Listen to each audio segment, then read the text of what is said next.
We wanted to talk about Zhang Zai's Western inscription, and this is called Ximing, right? Ximing from this book called Correcting Useful Ignorance. 正蒙. Okay.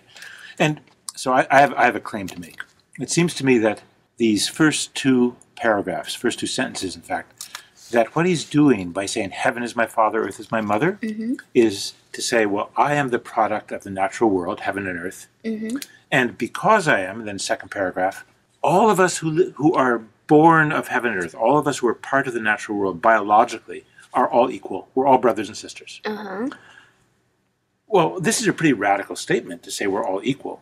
Because if we're all equal, then do we need to have government? Do we need to have families? Do we need to have society? Or you want to say, do we still need a social order? Yeah, sure. And it seems to me that what he's saying in the third paragraph is, well, no, I'm not saying that we don't need a social order. I'm not saying we don't need politics. That ruler is yes, there is a ruler.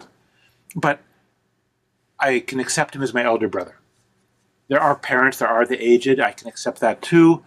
Sages and worthies, I have a way of defining what makes some people better than others, and I recognize there are people who need help. So, in fact, but he's used this sort of family metaphor based on a notion of heaven and earth to recognize responsibilities and to link himself to the social order. But in fact, there's a tension between the equality and egalitarianism of the first two sentences with this third paragraph. That's what I think. Well, I think you're right in your explanation of the first two paragraphs, but I actually don't see such a strong tension between the first part and the third paragraph. I think a different way, and my understanding is that in the first two paragraphs, Zhang Zai established certain philosophical foundation, and then drawing on these two claims about heaven and earth and about all people being my brothers and sisters.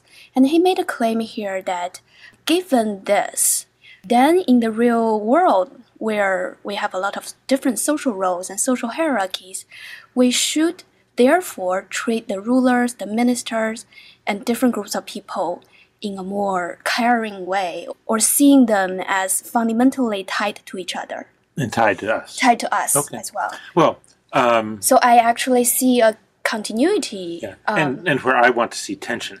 Yes. Right? And sort of a rupture when Zhang Zai is trying to hold a notion of equality and universality on one hand, and a recognition of a social order and political order which is differentiated on the other hand. Well, what are we going to do? Perhaps we can ask our students or viewers to continue reading the following passages and decide what they think Zhang Zai is talking about. Good.